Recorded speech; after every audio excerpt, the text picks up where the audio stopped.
All right, we are live for Campfire number 22. Franklin Carvajal is with me. Did I pronounce that right? The last name? Usually you pronounce it Carvajal because it's a silent Carvajal. J, but I'll tell you, everyone usually gets it wrong the first time, so you're Okay, fine. Yeah, Franklin Carvajal. It's a real yeah, pleasure to have you with us, Franklin. We talked about how I remember 2 years ago, maybe three even. yeah. It was a Saturday or Sunday afternoon. I was with my kids on a soccer field. He was playing soccer, of course, not me. Uh, and I was on the phone with you trying to convince you to join us as an instructor. And you were like, yeah, I don't know, I don't know if I want to do it. I think you were doing a job search at the time. And you were like, I'm worried that I'm going to be busy with something else. I can't remember exactly the details, but you had a really solid argument. And I remember having a solid counter argument to it. Yeah, yeah. That kind of made the deal. I But anyway, recall. we'll get there. We'll get there. That's near the at the end of the show when we'll get to that place in your journey. Um, so welcome everyone. Thanks. You should know that we are streaming live on YouTube, on LinkedIn, and on Facebook. We are live, which means you can ask your questions now, anytime, on YouTube or Facebook or LinkedIn. Type in the chat. Franklin and I are going to be able to see that and answer to you straight away, or not straight away, maybe a few minutes later. Uh, really happy to have you on the show, Franklin. Glad Why to be don't here. you just start with kind of telling us, where you're from, where are you dialing in from, what you're doing right now. Just a quick Yeah, introduction about yourself. yeah. Awesome. Well, my name is Franklin, obviously, and I'm currently a senior front end engineer at a company called House Canary that's based in San Francisco. Yet I work remotely, so I'm in Rockland, California, which is about 3 hours away from San Francisco, more north. And currently, I'm working as a software engineer full time, and then teaching part time in at New Camp, and I've been teaching there for I think almost 2.5 years. So Nice. yeah, Yeah. So I guess I you're could say new. also I'm married and have two kids and a dog and a Yes. rabbit And you what? and You a have a dog rabbit? and a rabbit. Yeah, Oh, that's good. The dog hasn't eaten the rabbit yet. I guess they not don't yet. do that. Yeah, not yet. Okay. Couple close Well, calls, but yeah, oh yeah. um, so yeah, you're near Sacramento, and I remember when we talked, we were in person at the time. It was about joining the Sacramento office and kind of being part of the instructor crew over there.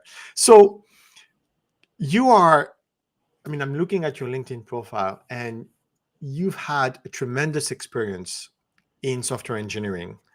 Um, your career, I mean, you went from junior, obviously, like everyone, to now a senior position. But can you bring us back to the very beginnings before you actually, got into that space? What were you doing then? And what time frame was that, if you don't mind me asking? yeah. So I guess a good old origin story goes back to the beginning, but I would say I started off probably, I'm trying to think of how long ago this was. So maybe 10 years ago at this point. Yeah. So 2012, I was working 3 jobs, newly married, had to drop out of college, my wife was pregnant. And so my daughter was on the way.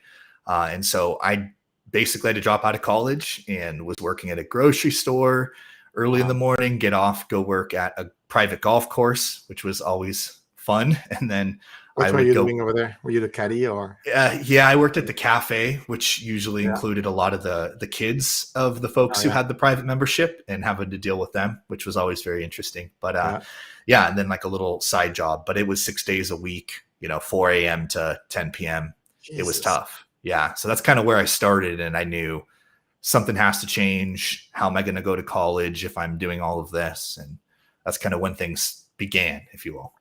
Let me ask you more questions. But then I'm seeing Adam asking a question, and here's a funny story. So, Adam, I got your voicemail. We got your voicemail. I don't know what's wrong with the complete software engineering coding bootcamp. What happened is, Adam, I think you called my co-founder, Karim, who then forwarded it to us. We have people that are going to look into that. If you don't mind sending screenshots of the messenger that you get, send it to info@newcamp.co. Screenshots always help. The proof, And right? The yeah, evidence that well, it's not necessarily, yeah, it's like it helps us understand what's wrong with their enrollment process, where we may have a bug. If you're using a coupon code, I know sometimes people are using a coupon code. That's going to help as well. I'm sorry that you have to go through that. And I see that you've just, Adam, you just send me a LinkedIn message as well. Okay, with tons of details. Cool. I'm excited that he wants to join, though. Yes, that's cool. Adam, we're going to get you in. And send me a picture as well, if you don't mind, of what you're saying. Once I'm done with this stream, I'll get on it. All right, back to us. Yeah. No, fixing bugs in the beginning of the stream. This is right. This is where I belong. Yeah. This is live as well, right? I mean, Adam, we hear you. We're gonna get you in, hopefully. And that was a very long message, so a lot of things to troubleshoot. I see. So 3 jobs. This is crazy. And building a family and having a baby on the way. How did you know what to do next? Like what made you think that? And that was, I mean, you mentioned the year, and I got distracted with Adam, but which year was that? I think 2012. Yeah, 12. around 2012. Yeah.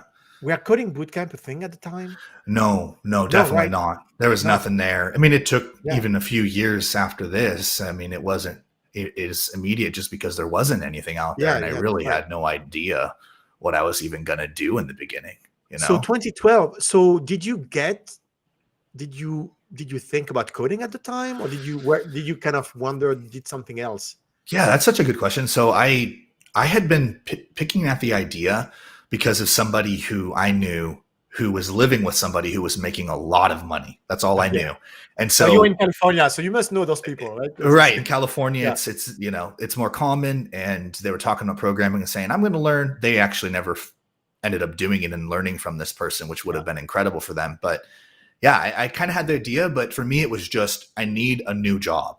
I need a job to replace these 3 jobs. If I can get anything that's above minimum wage, and then I can kind of start compacting things together, then I'll create time. Because that was the biggest difficulty with multiple jobs, is a lack of time.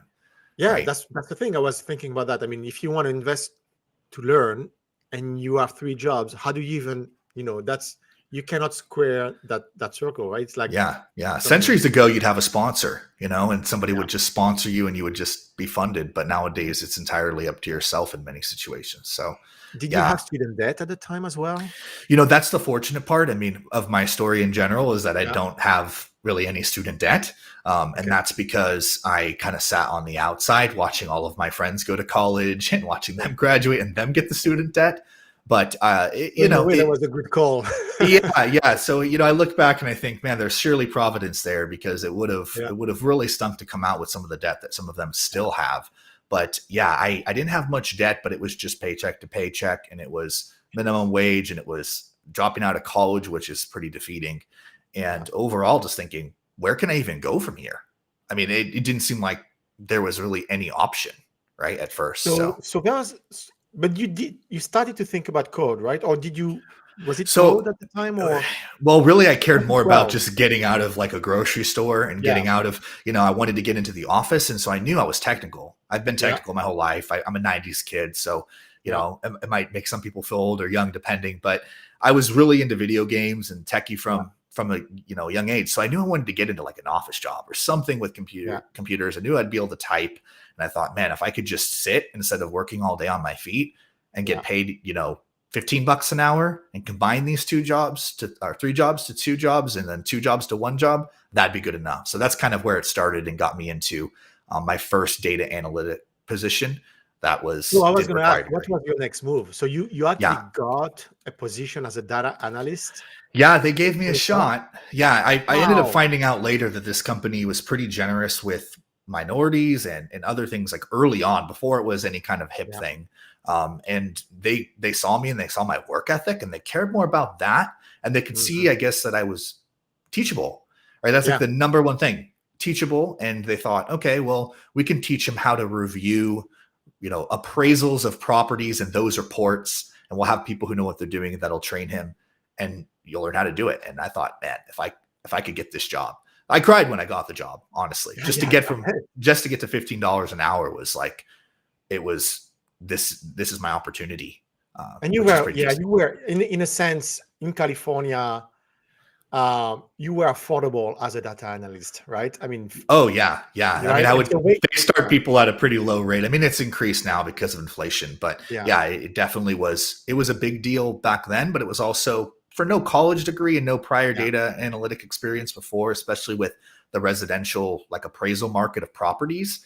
That's an interesting space. So I think they kind of knew like it would be hard that's to pretty find cool. people that fitted if they were too picky. That's pretty cool. So they took a big bet on you, but it was kind of a a mutual value, right? They provided Right. value to you. You provided value by having a very strong work ethic, being able to put Yeah. the hours, and not too expensive as well. So Yeah. did you learn a little bit of data analytics before, or were you just brand new in everything, and you are pretty much you and your work Brand ethic? new. Yeah. Wow. Yeah. Walking into something like that, I think that a lot of people want to be as equipped as they can before they go into a new Yeah. experience. And it's really hard to understand how that works because I mean, even let's say you become a teacher and you go through all that training, and then the first day on the job, you're going to get some tip from somebody who's been teaching for years and years who says, hey, don't clean the whiteboard like this, because you'll shake your booty. You do it like this. And you're like, you never would have learned that in Yeah. school.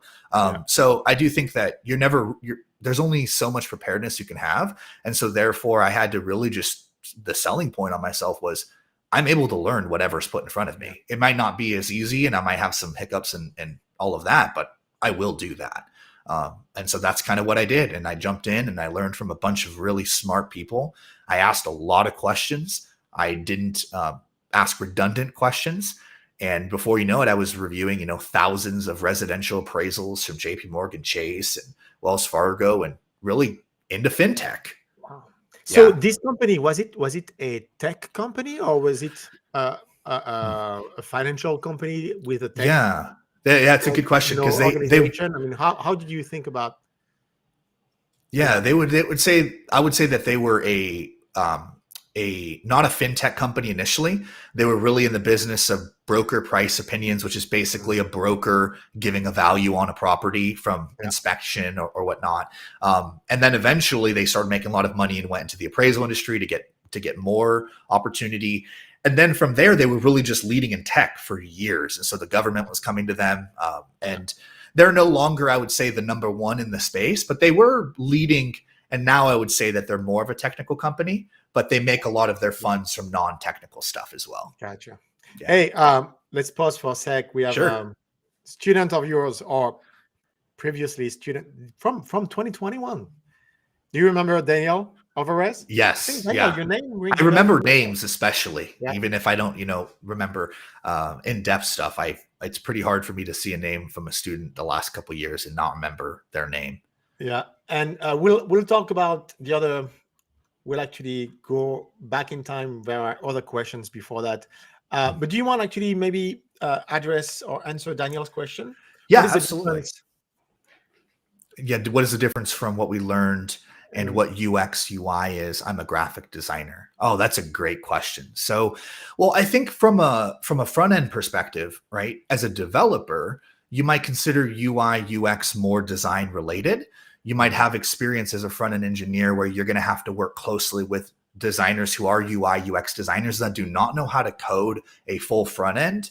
And so if you're really learning software engineering for front end or UI, you might get, a unique title. Like I had one, experience engineer, right? Where they kind of were tethering a yeah, little bit of that stuff together. But for the most part, it's pretty much more focused on a design element, which is not necessarily a development element, even if it is involving development heavily in product. So that would be a little bit different. Graphic design, as you're more familiar as you do, yeah, that would be a little bit more tethered towards like actual assets versus yeah, UI UX designers. They would probably and most likely handle more than just assets. They would also handle thought logic of how everything works and be really involved with product managers yeah. and people who are developing the vision of the product. The tool set also is different. Like if you find Yeah. yourself using Figma, Yeah. 80% of the day, you're probably a UI UX designer, Right. And you might be right? a little bit of a hybrid because there's Yeah, times at certain, front end roles where they're like, oh, you can do this. Well, we don't even yeah, have a designer that's yeah, not a graphic designer that knows yeah, how to use this. So will you jump in? So yeah, yeah, it's good to have as a skill, but that's a good point. Like Figma, yeah, if you're using Figma, if you're using Sketch, if you're using those kind of tools, then you're probably more towards the design side than you are the development side. That's right. Let's look at other questions. And I'm actually eager to go back to your story, but we want to make sure that we can tackle. Yeah, that's great. And just quickly, Adam, if you chat on our website, I don't know if we still have agents available, but typically just typing your issue directly on our website, and people actually, we have a quick turnaround, Adam. So that's how you reach to support in the chat window or info@newcamp.co, and we have actually a team available for you. And I would say send them what you sent me. That will be helpful as well. It's awesome. Okay. You're welcome, Daniel. Yeah, glad that was helpful. And if you have any other questions, you're in the Slack because you're an ex-student, right? So you're an ongoing student. So feel free to message me if you want to talk about it more in Zoom. Yeah, love to talk about that. Arseni is from Tunisia and speaks to me in French. Salut, Kumbasa. Great to have you here. Amy is asking, cool, front-end developer bootcamp and loving it. AWS She Builds Bootcamp. I've heard about it. I'm trying to build my skin. Should I stick? Oh, that must be a follow-up. Yeah. Nope, no follow-up. Just a longer one. Yeah. So I stick with my front-end developer bootcamp. I don't know AWS She Builds that much. Yeah, I mean, it gives a little bit of an indication with the AWS at the prefix, which would be not necessarily front-end. No. In terms of development, it would almost be a different area, right? Ludo would be talking about DevOps, maybe. I guess so. And I would say, you know what, if that's free, and a lot of the stuff that AWS offers is free. Right. And since ours is part-time, I would say give it a go. I mean, give it a try and see if it matches up. If it's too much work, I'm sure you'll be able to pick up AWS She Builds any other time. Yeah. So there's good resources for that too that aren't necessarily a boot camp, just because Amazon Web Services is such a giant thing. All right, and we have one question from Michael. Hey, Michael. You've worked at a lot of smaller companies. What are your career aspirations down the world? Actually, we're going to get to your journey because it's a lot of stuff. And then we'll Michael, sorry, we'll answer that question probably last. All right, there's a ton of questions. Keep the questions going. We'll answer them. But let's go back to your story. So you're in that fintech company now, 2012. Yeah. You're doing data analysis. So is it Excel data analysis or what kind of data analysis? Yeah, that's a really good question because it's such a broad Basic. Yeah, you're like, wait a second. Yeah, even if you say like quality and quality assurance, then people kind of start to get a little bit more of what it was. It was a quality assurance really, and it wasn't like software quality assurance. It was very tethered from tech of assurance of making sure that properties that are completed by licensed professionals that would, for example, if you bought a new house, you would have that property inspected, but you'd also have an appraisal done for the bank that's going to fund you the loan to know what is this really worth. And they want a really good inspection if they're going to give you all that money for that property. So that's where we would review these appraisals that were completed by licensed appraisers. And that's where I would do that quality assurance. So it was very, very, not necessarily techie, but on the computer all day, looking and analyzing data, finding holes, making sure things were good, understanding the market and understanding the industry without any experience in it. I'd never bought a house. I didn't know what appraisals from really data. From data. Yeah. That's pretty impressive. Yeah. So did you like it? Was it like, did that give you interest in kind of it's a whole lot better than doing grocery freight at 4 a.m. And it's a whole lot better than dealing with, unfortunately very wealthy, kids that are very high expectation at a golf course. But I really enjoyed it because of the fact that I was being challenged. And I've always identified that like, I need something that's going to keep me going because I have a high ambition. And so if I'm not challenged too much, then I can start to kind of float in a different space of like not as much engagement. But I really liked it. I mean, other than the pay, it was just, I kept growing. They created a position for me and for a couple others that were the top of the reviewers that didn't have licenses. Nice. And then I kept moving, but I was doing cool, quirky stuff with tech, kind of fixing things because their tech wasn't right there in many areas. And so I was just becoming more and more technical in also doing the analysis and supporting others that were trying to figure things out too. That's pretty cool. So what made you change, I guess? Like, what The was catalyst, the next move? right? And yeah, I mean, it feels like it could have been a dream job for a long time. I'm guessing your pay kind of increased over time, but what made you change? What was the next opportunity for you? And Yeah. I Dead wanna- ends, right? Oh, go ahead. well, I want to talk about your education journey. Besides the fact that you didn't go to college, you've spent a ton of time investing in yourself and learning. So I don't know when we're gonna get there, but so what's the next step? Is that when you're branching to learn, or is it I mean, I've always just been, I think, in some sense of not having a college degree, it might actually cause more learning. And I know that this might be speculation from somebody who's done it, so I sound biased, but I think having that feeling of inferiority caused me to really want to understand things and not just kind of hearsay, right? But actually understand things and master things. And I didn't want to be limited by my current role, right? I didn't want to feel like, okay, I'm doing this every single day, 8 to 5, and sometimes overtime, 5 to 5 or whatever it was. I really wanted to be learning and growing. And I guess that's just something that was a trait of mine that I've always had. It's just that I had difficulty having anybody necessarily support that. And I really, really wanted to learn more. That was really the catalyst too for development. I mean, I was dealing with bad tech, in my opinion. It was outdated. It was in cold fusion. It wasn't, the engineers were great, but I ended up coming back and working for them later in the engineering team. But they had some pretty something that cold fusion. And you can only take so many calls, right? You can only take so many calls on behalf of another team. It's like people who do customer service and they're getting a call from Wells Fargo with people telling them there's a bug on the site. I mean, what can they do there? And so when you're in that position for so long, you realize, okay, either I can keep solving these problems and the best of my ability, or I can actually think, can I actually really solve this problem?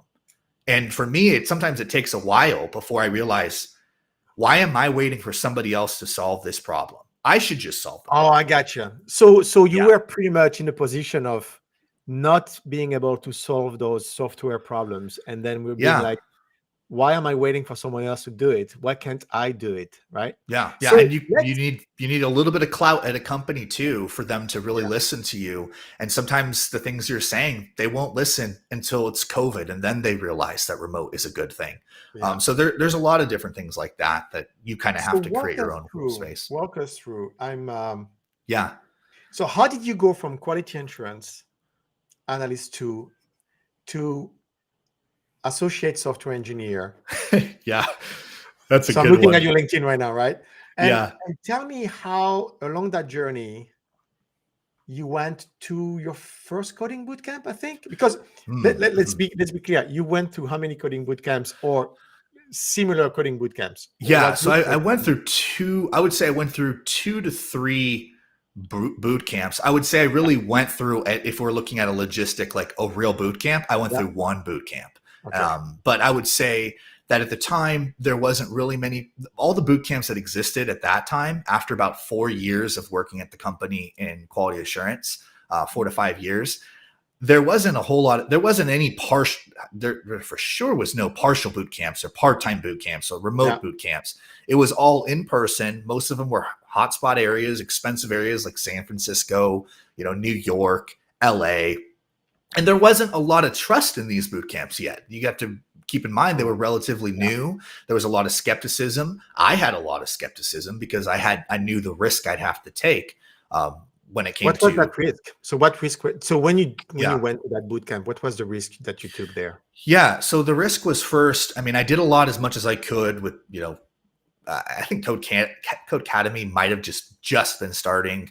I took a lot of risk after I spent some time trying to figure out and learn some things on my own, after having conversations with developers and quality assurance that worked at the company. Luckily, they were on the other side of the glass through the break room. And so they were the special butterflies, as I used to like to call them. They'd have the nice machines that come into office inconsistently. And I'm here working 12 hours and I'm thinking, who are these people? and what do they do? It's kind of like when you see people driving really nice cars, you wonder, where do they work? And so, yeah, that was a catalyst. And then I started looking at boot camps. The original one I looked at was Hack Reactor, which was a really popular kind of a hot button boot camp at the time. Yeah, still is. And it was kind of odd that they had like a prep program. I did that prep program, and then that is supposed to get you kind of into the program. And I went through that. They kind of said, oh, we're not too sure about this. And then I thought, okay, well, let me go to, let me see if there's anybody who will help me get into this boot camp. And that's when I found Thinkful. I did Thinkful, their prep program. Then I actually took the interview to get into Hack Reactor, passed, and I realized this program is better at getting me into their own program than they are. And that wasn't a good sign. But then Thinkful said, we're going to come up with a remote boot camp. And they were really the first to really do it. I had some touch points with. So that was 2017. So way before the pandemic. But yeah, so I got you. So you did the prep in Hack Reactor, and then we're like, okay, what's going on here? Yeah, and then you joined Thinkful in 2017, right? Which was a very difficult thing to do because for me, I had no funds. I had very little. I had a wife and my daughter at the time. And I basically had to move in with my in-laws 3 hours from where we lived, move my family in there, save up just to quit for the 4 months to go full time because there was no such thing as a part-time. So that's the risk. You quit your job and your paycheck. Yep. Yeah. To go full time for 4 months. That's all there was. That was the only option there was, Ludo. Jeez. There was no. I mean, when I saw that, I mean, it's. Yeah. I mean. Congratulations. Thank you. But I can't imagine having a family, kids, making the decision to go back for 4 months just to learn with, fingers crossed that's going to work out. And it's very, very difficult to pull off, might I add. But I would also say, there's a lot of options that come because people improve things that I didn't have that there is available now. And so had I had some of the options that are like exist at New Camp and the online education realm, I probably wouldn't have done that had I had a good mentor and had I known. But what can you say when there isn't an option? And for me, it was I need to do something for my family first and foremost. I mean, self-taught at the time wasn't. You didn't have a lot of options to just go the self-taught route. Yeah, that wasn't even very popular. Just starting and. Okay, gotcha. And we have more questions again. Yeah, here. Love to answer them. Igo is saying hi. Hi, Igo. I saw that one from Amy.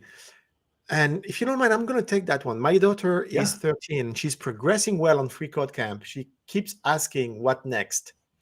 What would you recommend for a young learner? So oftentimes, adult learners will skip the computer science foundation because it's too expensive. They don't really have the time to just stay idle for 2 years, right? To get that fundamental knowledge. And coding bootcamp is a great alternative because that gets you to a job faster. I would say if you're 13, you love coding, you have plenty of time to get your first job. You're in no rush to skip the fundamentals. And so I would say, I will recommend the daughter to actually try to test, the computer science fundamentals. Learn about, data structures, algorithms. Try Harvard CS50. That may be too high level for her. I mean, 13, you may be too young. But I would say continue with every program at her age that really spends time on the fundamentals of computer science. Like you don't need to learn to code in React just yet at 13.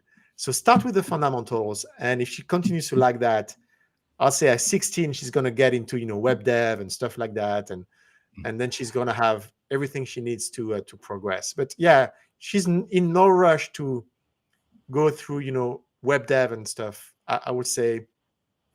She might even tell you what's next, She might exactly. Finish that. She might finish that and be like, Mom, I'm ready for more. Yeah. And it's at that point too, it's like, okay, well, every kid's different. I mean, there's 12-year-olds now that are CEOs with robotic companies on LinkedIn with Ferraris. I mean, it's crazy out here. So yeah, you don't want to underestimate them, but I think Ludo's really, really smart to say that because you can skip fundamentals by trying to get somewhere and arrive too quickly. And that's that might be out of necessity for some, but if it's not out of necessity, then why push that?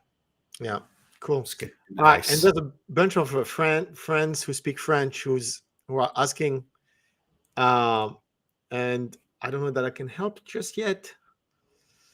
All right, and then there's another question here, and then we'll go back to you. What is the structure of new camp training? Is admission on a rolling base cohorts?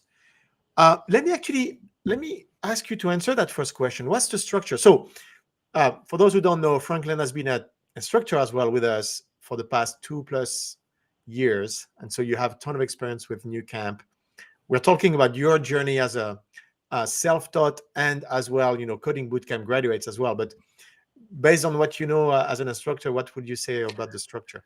Yeah. So the structure of new camp training is really, I would say, well, first let's answer your second part, which is admission on a rolling base cohorts. I would say yes, right? We have everything is organized really cleanly into front end, back end, full stack together, combining those, and then also kind of two varieties of flavor for back end, which you could also do both of those too. So those are consistently occurring, like they're on rotation every 5 weeks, right? So I would say that that's kind of the first thing you think about is, okay, well, I have time to think about it. It's not like if I miss this one, it's going to be half a year or a whole school semester before I can jump in. Yeah. As far as the structure goes, it's kind of a pairing between actual pre-existed recording content and all of the stuff that goes along with that for yourself, learning on your own time, treating people like adults that they are, and letting them have that time to learn on their own in their way. But then also it's paired with instructors, right? So every course that's taught in a certain section, let's say in the beginning, it's HTML, CSS, and JavaScript, real basic fundamentals to web dev on the front end track. Well, that's going to be a lot of what you're doing during the week is you're learning and you fulfilling the exercises, following along with the videos, and also having access to ask questions to your instructor. And then on Saturdays, you're going to actually have a workshop where you're going to go through review. You're going to be able to ask some questions. Hopefully, good instructor is going to really get you engaged into the content, hopefully be enthusiastic about what they're teaching. And then you're going to have a workshop where you'll actually apply that into the knowledge, into doing it, right? Which is usually the harder part for most people in any aspect. So that would be kind of how the training works. As you complete these different things, they build on themselves, especially front end. I would say back end is kind of a different mentality a little bit. So that can be a little bit of interesting transition, or depending on what you lean towards and preference, you might not know yet. But overall, I'd say look at the new camp site, take a look at what's available, and start thinking through and doing a little bit of research of what you might be interested in, because that is there's plenty there, and it's solid content for you to go through. Yeah, perfect. Nothing to add here. Yeah. It's a weekly experience, right? And you rinse and repeat. Yeah. All right. Jason just finished React.js and he loves it. We are releasing. So if you're wondering, we are releasing hooks on React. It's this current React course. We are late doing it, but we're doing it. I'm so happy to hear that. It's there. That's awesome. And apparently that's a good point though too. Like I've been here for over 2 years.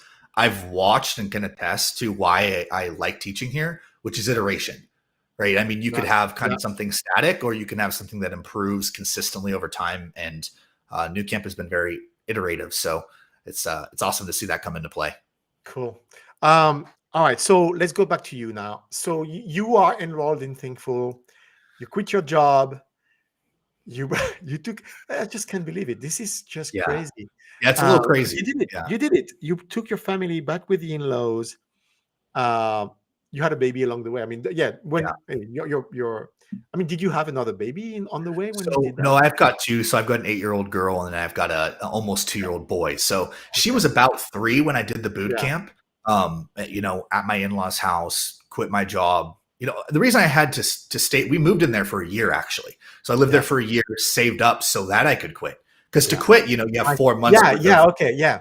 So it was a long, patient process of like just trying to get to this point where I could even just go to a boot camp, because I didn't have the funds. I didn't have, any kind of, I had support, but I would say more like internal, very close family support. And that doesn't always equate to financial support. People might think, oh, that's really cool, you're doing that, but not know what it is and not really care. So it was a pretty big risk to actually quit my job. But I did tell them, hey, when I'm finished, I'm going to build a product that's going to compete with yours. So I just told I was going to go there because now I'm looking at your LinkedIn profile again, and I'm like, yeah, so you boomeranged, people call it, yeah, right? You yeah, went back to your company, didn't you? yeah, yeah. I went So back tell to my us about company. that. So you quit your job, probably Yeah. really in really good terms, I'm guessing, Oh and yeah, yeah. you finished a boot camp, and then what happens then? Yeah, so I mean, I had talked with the CTO the week Yeah. before I left, kind of my last week, and it was a really good conversation. His name's Yeah. Larry, and he was really really generous to say like, hey, well, when you're done, give us a call. And Yes. I didn't know if it was going to line up because a lot of their tech was not where I was pursuing, Yeah. especially in front end. From what I could see, a lot of it was an Angular one. But yeah, it turned out to be one of those things where I called a couple weeks before the end of my boot camp and talked with him a little bit. When I had left, I said, basically, I'm going to learn all these skills and then I'm going to Yeah. build. If I have to build it myself and then sell it to you for $1 each appraisal, I'll make 10 million. So I really saw like the Nice. solving of the problem as Yeah. something that I could actually do, even if it would be extremely difficult. But yeah, then he said basically, hey, okay, well, come on back. And I don't want to say I doubled my income, but it was pretty close to double coming back. And it does feel good to go back to an environment for your first dev role Yeah. in a company that you know, seeing people that you know, but getting to walk on the other side of the glass. Yeah, it was really, really great. It was Oh satisfying, man. and it was also a learning experience. And so I had some advantages already knowing the industry, I Yeah. was providing business logic value to the Yeah. development space because let's be honest, sometimes You there knew can the be customers, yeah, right? I knew the customers. I knew the people that I was talking with every single day and the people who were going to use the tech at the actual company versus just the people who actually made the tech. Though I knew That's them pretty brilliant. closely too. Yeah. That's brilliant. So so you spent like what you spent a year there, and then 2017, 2018, you're a developer, you're not junior anymore a year later, and I'm guessing someone pretty much, I mean, you probably were receiving like how many job offers? I don't know. I mean, how did that, tell us about what happened next then. Yeah, I What? mean, getting your first role is like the most important part. And I Yeah. think I could have held out. I knew people from my boot camp who graduated who held out a year. I was less interested in trying to get the end goal right away. I was Mhm. more interested in making progression. So for me, Yeah. it was I need to get into a job right away. If that's a contract job, if that's whatever it is, get me doing development that I want to do that's related to what I know, and also some places to expand and grow. And then from there, I can start having more options. At about a year, I mean, I was growing a lot. I grew exponentially that year. I was Yeah. around great Oh yeah. developers. I was working, with the ethic that I had before, but in engineering. And that turned into some opportunities. I didn't have a ton of opportunities at the time because remote work wasn't as big of a thing Oh as yeah. I it is see. You were now. still looking for remote. Yeah. Yeah, so I was looking locally and I was kind of open, and then I knew that the company that I work for didn't have a good reputation for promotions. They didn't Mhm. have a good reputation for, in my opinion, equal pay. I found out somebody who was hired a month before me, who was of a different ethnicity, who was making 40K more than me for the same role. Hmm. And so I kind of realized that pretty quickly that it was as slow to progress and difficult to move forward with my skills, in the position before as it would be in engineering. And I had hoped that might have been a little different, but it wasn't, which is fine. It's just the way that things go. And so, it is what it is. So I was open to other companies and I wanted way more experience. I was touching things that I never got to touch before once I moved to a smaller company where I Yeah. had a little bit more opportunity to learn things. So that was, and were you back in Sacramento then at the time? Like, Yeah. So I yeah, was working at Clear Capital is in Roseville, and then from yeah. there I went to a startup company that was called Dial Source at the time in Sacramento, right off J Street, just real in Sacramento. And I worked there for about a year, and I was around some incredible engineers. I would say it was really the engineers that were Yeah. the most incredible there. There was, I think, a couple people in area like business design that I really, really appreciate as well. But the influence primarily for me was just being around really solid engineers and being at a really small company where somebody was going to show me stuff that would have been designated to somebody else and I probably wouldn't have ever seen. Yeah. So yeah, it That's was really, huge. I mean, having great mentors in the very early years. I mean, first, it's going to make sure that you have good habits, right? Yeah. Because when you start with a ton of bad habits in how you program, and what you're doing. And so having the right mentors that kind of teaches you, okay, this is how really you code, and the foundations, the rules about how to name your things and stuff like that. So This is the way things have gone for so yeah, long. You'd have somebody who's a master of something, and they would bring on an apprentice, and they yeah, would train them up to a yeah, level in which they could then be the next master. And yeah, that's something that we've kind of gotten away from in traditional education. That something like having mentors in a non-traditional environment, and also if you're in traditional, but having that be something that you are consistently huge. taking advantage of is of paramount influence. Hey, so before we continue, I just want to remind people that you can also join us using even your phone.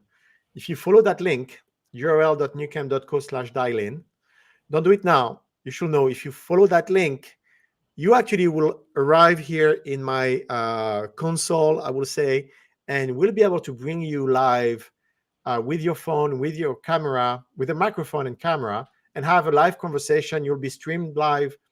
But you will be able also to join us and have that conversation with Franklin and I. Let's go back to some of the questions as well. I see one from Justin here, and Yeah, it's actually great question. interesting. It's a great question. Way to read it out, Ludo, and then I can answer it, or what do you think? Yeah, so thanks for engaging in the conversation. You're welcome, Justin. What separates good students from bad students? Hmm. What separates good developers from bad developers? Oh, loaded gun, but Wow. I'll tell you the truth. That's what Yeah, at yeah, least go I'll for tell it. you what I think. But I would say what separates good students from bad students isn't honestly necessarily natural ability to understand the content. It's often there's kind of a mentality that what good means specifically as a student is that you're acing all the tests, right? That you're just flying through the content. It's not challenging. You need to know what you need to know right now, and then you're on to the next, and you've lost everything in retaining it, but you look great on paper. And so I would say that a good student isn't necessarily one who's succeeding in a way that they might even see themselves succeeding. I've had students who thought they were the worst students, and they were some of my best students. And so I would say that the biggest trait is learnability and actually applying and engaging yourself. I mean, to me, a good student is a student, and I get them every single course. I get a couple of really, really top students where they reach out to me right away. They aren't wasting time. They're curious about what other people can share with them, how they can grow. That's a huge, hot button word or trigger word, right? Growth mindset, mentality. I would say it's not just like growing; it's actually wanting to learn. It's not just about like some subjective thing that looks good. It's I really want to know this, and I'm struggling. Okay, well then if you're asking for help, you're going to be a good student. And I think having good questions, giving good articulation of your problems. Sometimes I'll have students who are really, really struggling, and then they'll send me something that they're struggling with, and I'll basically say resend that, send it with this explanation, give me context, give me screenshots, all of that, and explain it to me. And then half the time I've realized that by the time they've done that, they've solved their own problem. And so I can relate by being like these students. Yeah. I would say, that would be a really consistently engaging and putting effort in. That's how you're going to get something out of it. I was going to go there. You just said putting good effort in. For me as well, there's kind of a distinction between a student that will be a passive learner and a student that will put in the effort to fetch that knowledge and grab that knowledge where it can be. Passive learner for me, and we've been taught to be passive learner in so many ways. Yeah. I mean, when you're run away with it, right? Right? You get away with it. You're in a classroom listening to your teacher, lecturing you all day. You're a passive learner when you do that. You're sitting, you're listening. You asked to read, you're reading. We're kind of a passive learner when when you're learning to drive. Hey, to turn left, you turn left. To change the gears, that's how you do it. We just tell you everything that you need to do, and you're just like a robot almost. You're just repeating stuff. Learning to code, you cannot be passive learner. It's like telling you, hey, you're going to learn to drive, but we give you no instructions, and you have to do trial and error, and you have to figure out that, oh, that thing in front of me actually turns the wheels. And it's a lot of discovering and putting the effort to accept that you're going to discover a lot on your own. You're going to have someone guiding you and helping you, but most of the learning, it's going to be by you seeking that knowledge, not just waiting for it to arrive. Yeah. And that's what's That's a so good different. trait of a good developer too, Yeah. especially a trait of what you would see in a senior developer. Like when I teach my students, I'm often telling them from the like, how do you become a better developer? Because Yeah. most people's questions. Like, how do I just get better at this? Like, I just want to be better so I can arrive and then I can get my job and I can do my job and I can enjoy the benefits of it and I can enjoy my job. Usually it's kind of a ready to get to the next step. And what you're saying, Lou, is spot on, because I'll tell my students, okay, you want to get good at code? You really want to get good at code? You know, they'll all of a sudden, it's like, wake up. You're going to give It's it like, a secret. Yeah. right. Yeah. And then the secret, they're like, what's the secret? I'm like, code more. Yeah. And it drives them crazy. I mean, there's follow up and everything, but Yeah. the thing is, you're going to have to code more. And then I say, you want to follow a good process you can trust that's going to be stable throughout the thing, which for me is pseudocode, write code, test code, refactor. And if I'm following that cycle, no matter where I am, I'm going to be able to go back to a step. I'm going to be able to debug better, all sorts of different things that come from this simple process that, you never really graduate from. You know, you're a senior engineer and you've got a crazy problem and you're like, you want to be, I had a crazy problem where my boss, this is probably a few months ago, he was doing something, trying to fix this bug. The man has a lot on his plate. He's an incredibly talented engineer, by the way. Not blowing any smoke to him. It's just true.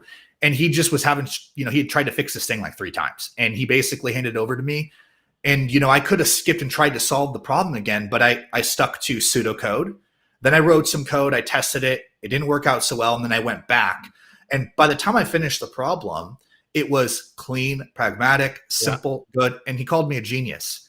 And I was like, I'm not a genius. I'm not a great programmer. I'm not a great programmer. Yeah. I think that there are great programmers. But I would say it was one of those experiences of all I did was not graduate from the process. And if you have a solid process like that in development, you can become a great developer because, if you have a problem, you can break it down into 12 steps in pseudocode. Then you can go into writing the code one step at a time. Then you might test it to make sure it worked before you move on. And then you can start systematically developing in a way where you get stuck on something. You're not questioning where it is, exactly where the problem is. And that's going to help you move forward and be a good developer. Man, this is so true. Yeah. Refactor and polish comes last, So what separates good developers from bad developers is pretty much everyone starts as a bad developer.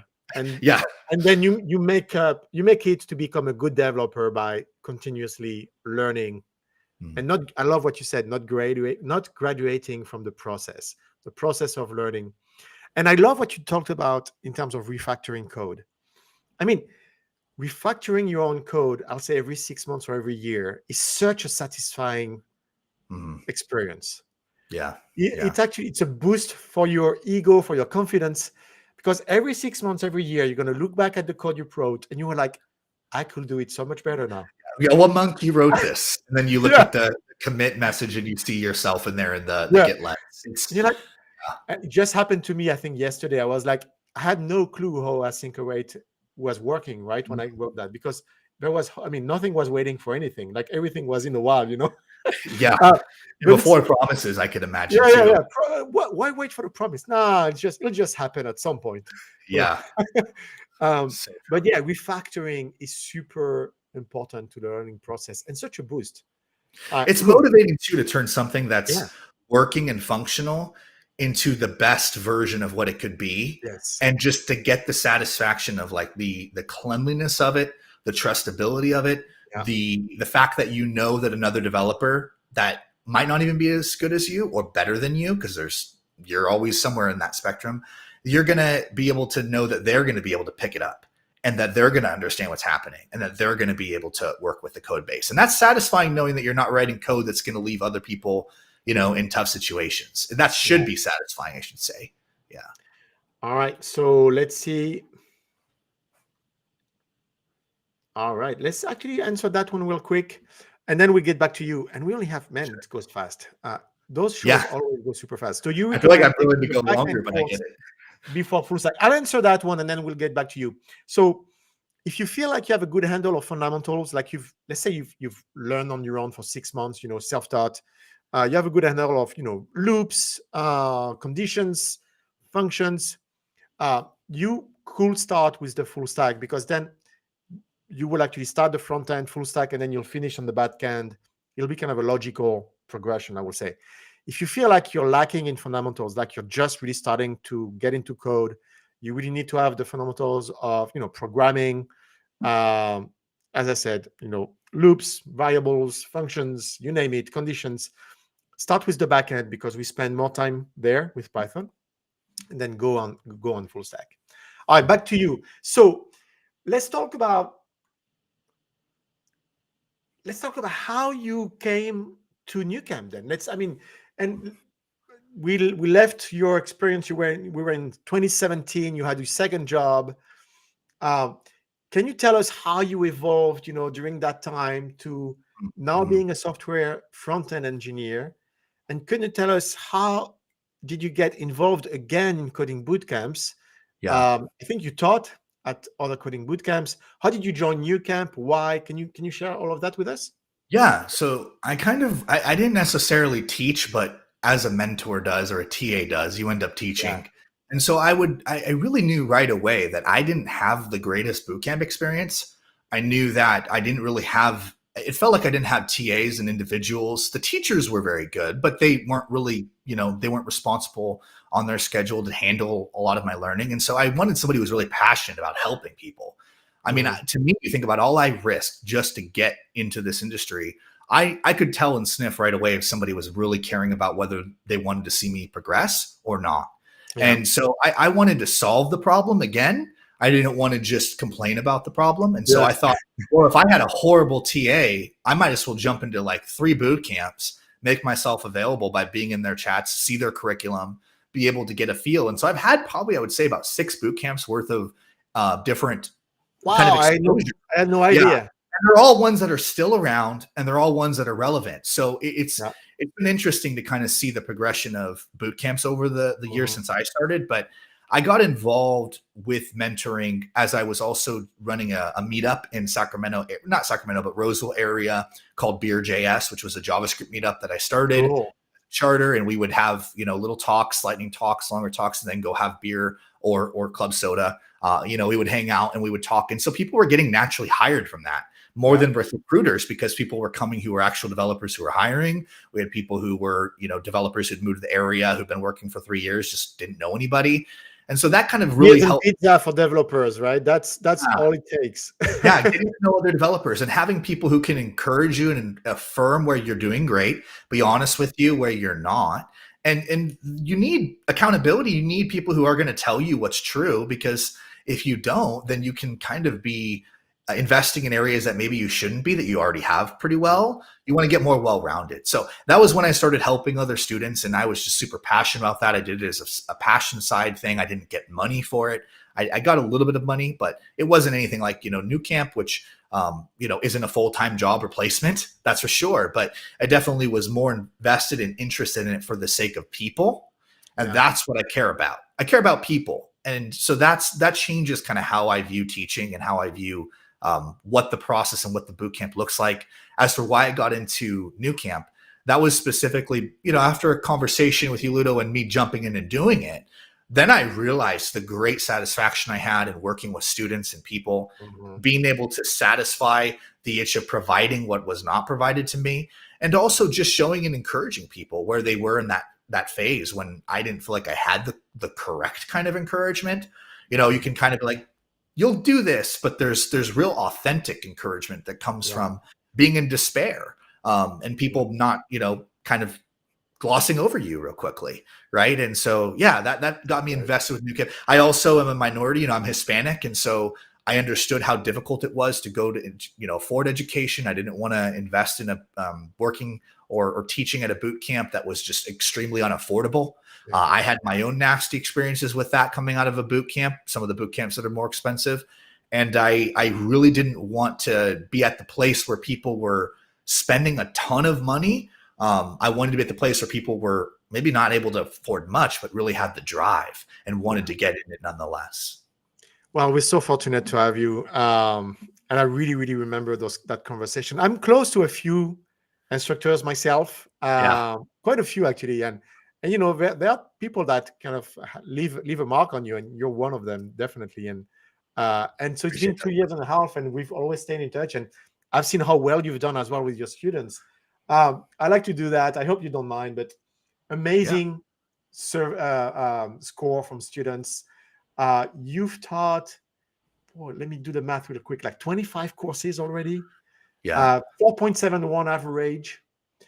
And something that's super interesting, you started teaching, with the HTML, CSS fundamentals, Yeah. The whole thing, right? From beginning to end. Yeah. Yeah. Well, that's right. You did everything. And then you stayed a little, you did 3 React Native course. But lately, boy, you've been Node.js, Express, MongoDB. So you've been on the back end side of things, which Yeah. is interesting because your day job is front end. Right, right. I've done lead So front end work. Now I'm doing senior front end yeah, work. And I would say all I do is professionally is very focused on front end. But it also, I honestly believe the better front end engineer you become, the more you need to know a little bit of back end to understand your yeah. context and where you fit into everything. But I love teaching back end. It's something that I've grown in learning. There's Mhm. brilliant back end developers that can't write a lick of CSS, that cannot do front end. Yeah. Oh yeah. I've mentored at several college level hackathons with UC Davis, Berkeley, Yeah. people coming from the Bay Area even, and seeing how, lacking they are in the front end realm. So I really, really wanted to get into, teaching something that I wasn't doing every single day. That way I would be forced to learn it even Brilliant. better.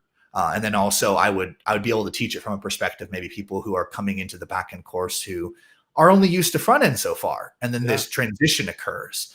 Where now you're starting to do a lot of Yes. back end stuff and those Hey, paradigm let's shifts. talk about that. So for the folks that are looking into new camp or students, you may have noticed so the full stack bootcamp Mm.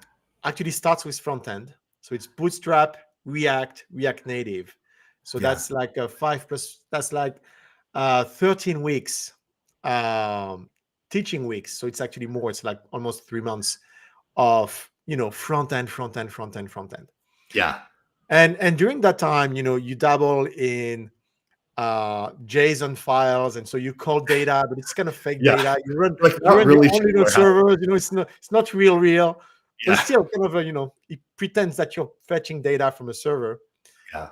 And then last 4 weeks, some people have an epiphany. By the way, you know that some people, they've done front end.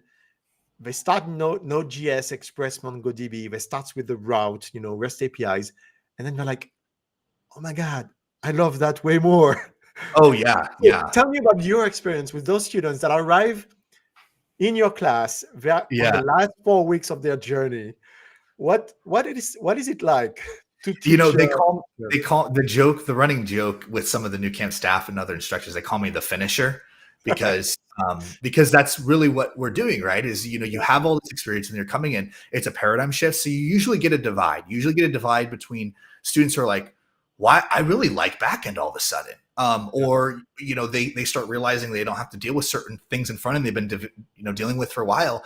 And so they start to gravitate and really enjoy it. Other students, they're so used to the front end, they really are front end minded, and that's what they want to do. And so getting the back end is really good to help them understand how some of those things worked in the past that they dabbled with. But it also can be very difficult. And so you have really, I would say the last course is probably the greatest divide between all the students and where they are. And so being able to bring them all back in and help them understand there's a larger context at play, right? The development space is huge. There's 250 plus programming languages. A bunch of them aren't used for sure. But I would say that it comes down to knowing where you're going to go next and what you want to do in terms of engineering, you feel are your strengths, maybe testing out some of those weaknesses to see if maybe you actually do enjoy it more. And so you need to have that robust involvement. If you're just touching one thing and that's all you've ever known, Yeah, you might be good at it, but you might not realize what you're missing out on. So you that's do want to right. have a little bit of a well-rounded exposure. And front end is great. I love front end. I also really like back end. And it is something that I try to encourage the students to start thinking about. Okay, as you're wrapping up the boot camp, what have you absolutely despised? What have you absolutely enjoyed? What Yeah. has been more neutral, but you're okay with doing it? Those are good questions to ask yourself. And a lot of times what you're really paying for a boot camp is direction helping you get a breadth of knowledge so you can actually move forward into an expertise. And then also the instructors, right? I mean, you're getting Yeah. people who have walked this trail before you, who might even be like me, a front engineer who likes backend, who might say, well, hey, don't jump on front end too quick just because it's intimidating or difficult to go into backend. Maybe really consider that if you give this a little more time, you might actually like this, and you might want to do this for your career. So it's a lot of fun, but it's definitely an interesting Yeah. switch. No, it's a great advice. I mean, you, especially when you're starting to learn, you actually don't really know if you're front end or back end. You don't You know may any have of an it. artistic vibe. You may actually like front end, but you probably want to try both to really have a good idea of what you want to do next. I say that's why we teach what we teach. I mean, Yeah. we teach the main core languages we teach are JavaScript and Python. Those are your real language options. And when you think about it, what you get in, I tell this all the time, is like New Camp chooses what to teach intentionally. And if you learn, let's say, front end with web and web dev, you learn mobile with React Native, and then you go and you learn Node with, MongoDB Express, whatever the database type is, a little less relevant. But all of that, you're kind of getting a little bit of a taste of every area you could then go in and master. And that's something that if you're, including with Python and kind of going into that realm and DevOps and stuff as well. But that would be something that in the beginning you really would want to know, because you don't want to sow so many seeds into an area where then you've kind of, got yourself held captive to be stuck there. And so learning, a bunch of different languages can be really distracting. Learning a ton of different technologies can be very distracting, but getting taken through, systematically, step by step through the different things, that can put you in a way better position where now you have knowledge you never had. And really that's what removing gatekeeping is. It's removing that aspect of not understanding something that you wouldn't understand unless you were on the other side.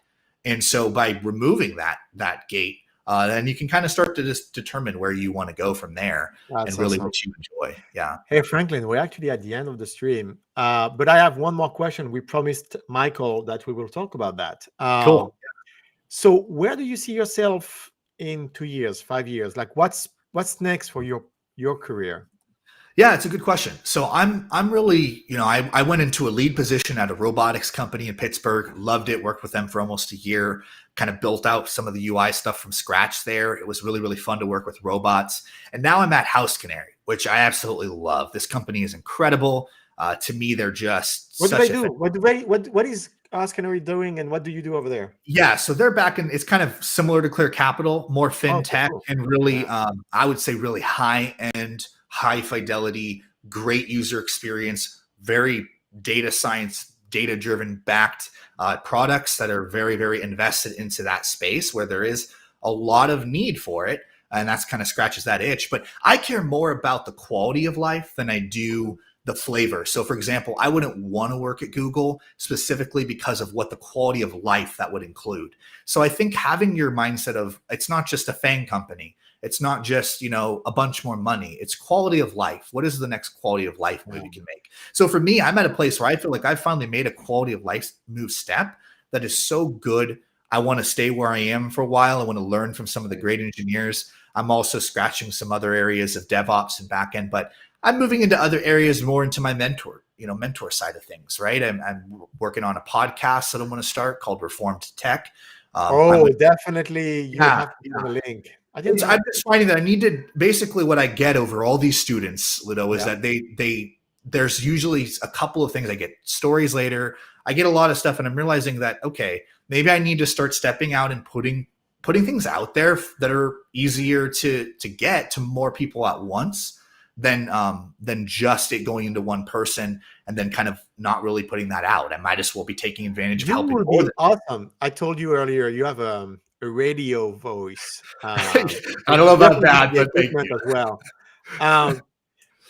What was I going to say? I just forgot something. Damn.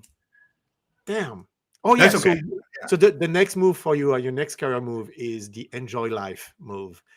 Yeah. Enjoy your job for once, right? After everything you've been through. And I'm really happy for you that you're really in that place. Again, it's been a pleasure having you today. It's been a pleasure knowing you and having you with New Camp for about 2 years, more than that. Sorry if we didn't go through the rest of the questions, don't hesitate to hit us on our website. You have real people answering, and when they're not, we'll get to you. And if you're in later New on. Camp, you can if you have any questions for me too, and you're in New Camp already, just Oh yeah, message. yeah, Slack. I mean, of course, if you're in New Camp, Slack us.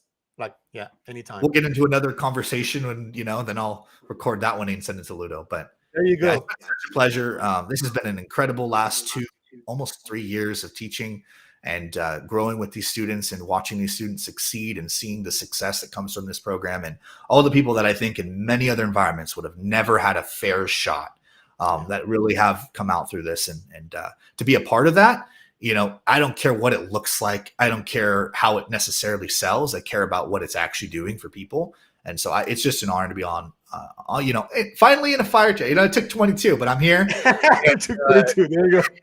Yeah, it's been great. And I appreciate you as well, Ludo. I appreciate the staff. I mean, they work incredibly hard. They put a lot into all the students and everything that we're doing. And they really don't charge, what you guys could charge. And even really the instructors. A lot of people are doing this program because they're passionate about it, because they want to do it. And that's huge. So I appreciate getting the opportunity to share a little bit. Thank you so much.